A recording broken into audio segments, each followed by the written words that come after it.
Hi, I'm Dr. Jason J. Campbell, and I want to thank you for taking the time to watch my videos. In this video, I'm getting close to the end. I have section 8.6, this section, and then 8.7 will be the last section of this 100-block series. Again, as I said, what I'm doing is I'm breaking Nietzsche's text into 100-block notes.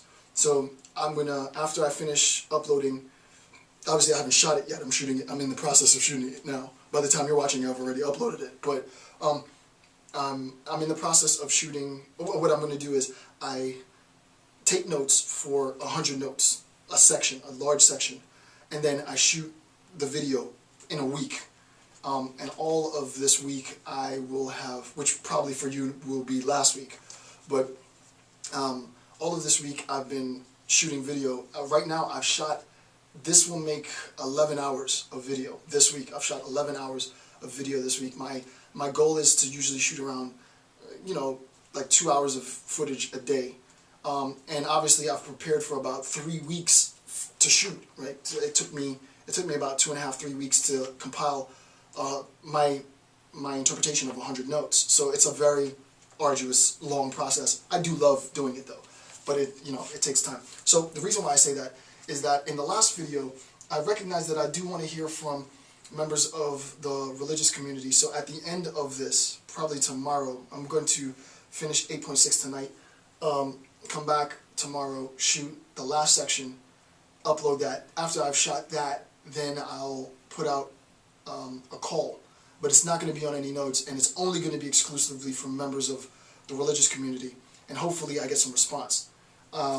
Because I want there to be, I want this to be an official, legitimate debate, a discussion. I am willing to entertain a discourse with members of the religious community. It's not going to be, oh, you guys are irrational, you guys are a bunch of Bible thumpers. I have nothing but respect for the institution of, personally, Nietzsche wouldn't agree with this, but this is not Nietzsche's lecture, this is my lecture.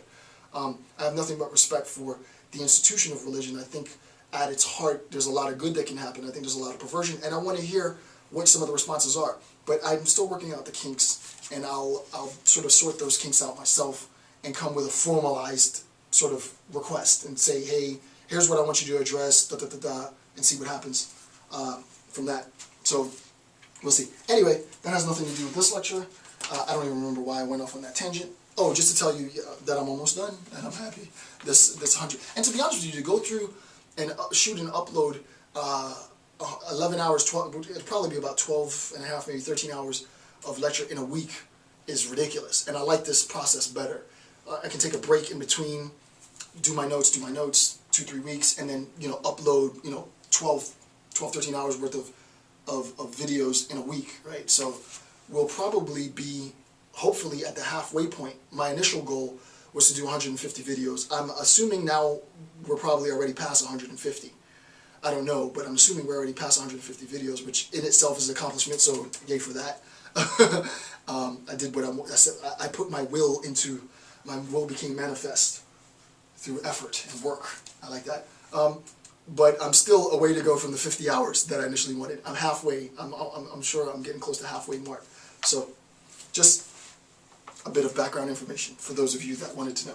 Okay, so anyway, before I go on, I really want to thank all of you for watching the video series with all of my heart. I want to thank you for watching the video series, because if you're at this point, if you're seriously at this point watching this video now, and you didn't just stumble on this video, you came here because you went from 1 all the way up to whatever number this is that I'm talking, then I have to take my hats off to you, because it's been a long process watching this, but to sit down and really just ingest all of this information, you're looking at, we're probably almost 25 hours in.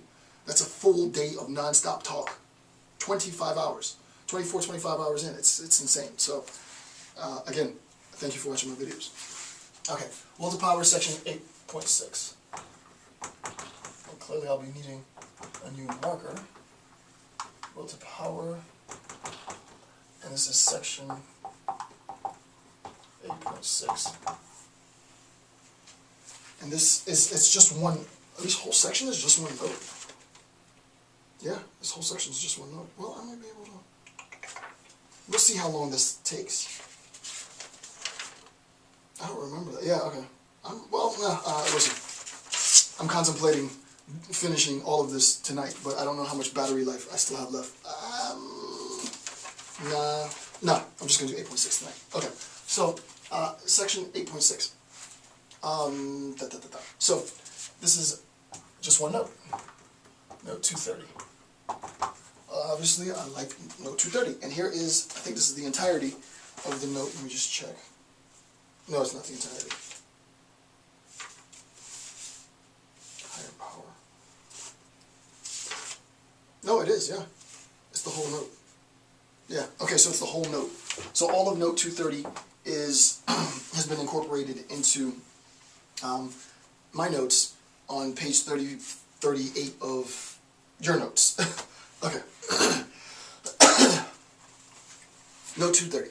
Let's read through it slowly and begin to break down.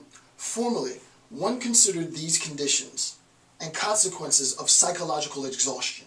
And we know about exhaustion. We've talked about the exhausted, so I'm not going to get into that. Formally, one considered these conditions and consequences of psychological exhaustion more important than, the one is me, I added the one. The one's not in the original text, but I just broke this down. Right? So we considered psychological exhaustion more important than the condition of health and their consequences. Right? Rather than worrying about health, fitness, strength, psychological, intellectual, physical, we worried about things that led towards psychological exhaustion. Obviously for Nietzsche, the biggest drain, sort of the drain on your psychological viability, is some system of oughts, some systems, the dragon, right, telling you what you need to do. Okay, so formally, one considered these conditions and consequences of psychological exhaustion more important than the conditions of health and their consequences, because they, the conditions, are rich in the sudden, the fearful, the inexplicable and incalculable, right? The conditions of psychological exhaustion are numerous, right? They're rich in the sudden. They happen quickly. They're fearful, right? Am I going to enter the gates of heaven? Am I not? Will I have personal immortality? Will I not? Will I come back to this world? Will I not? Will I, all of these things are inexplicable and incalculable, and they're there and they're prevailing and they're always, in the forefront of my mind. I ought not to have done that. I need to pray for repentance. I got sick, and it's probably because I did something I shouldn't have, and I need to ask for forgiveness. And it's always, life is then spent in this exhausted state of trying to assess all of my perpetual wrongdoing, right? That becomes draining, right? According to Nietzsche, that becomes draining, right? Always trying to assess my proclivity towards immorality and correcting it, right? Where the immoralist is like, hey, I'm an immoralist, and I'm also a good person. I'm a good human being. Obviously, I'm doing good stuff, but I'm an immoralist, right? It's, even to say it now in a contemporary sense doesn't make sense, right? It still sounds not even oxymoronic. It just sounds ridiculous. But that's what's at stake. So, 2, one was afraid. One postulated here a higher world, obvious. Sleep and dream, shadows, the night, natural terrors, have been held responsible for the creation of 2 worlds. Above all, 3, the symptoms of psychological exhaustion should have been considered in this regard. The ancient religions actually disciplined the pious. The ancient religions actually disciplined the pious, obviously through ritual, he doesn't say that, but through ritual, into a condition of exhaustion. Just one quick tangent so that, because I know what I'm saying now is, this is uber deep, right? This is stupid deep, which is probably why I decided to spend an entire section just discussing this one paragraph. But in, you'll see, I forget what I was watching. I was watching something. I think it might have even been Bourdain. I think I was watching an episode, I have to Google that. I think I was watching an episode of Anthony Bourdain, and I think he took ayahuasca, that it's like an insane hallucinogenic narcotic. But he didn't just do it for, well, I guess he did it for curiosity's sake, but you can imagine, put yourself in a time where there was a mixture that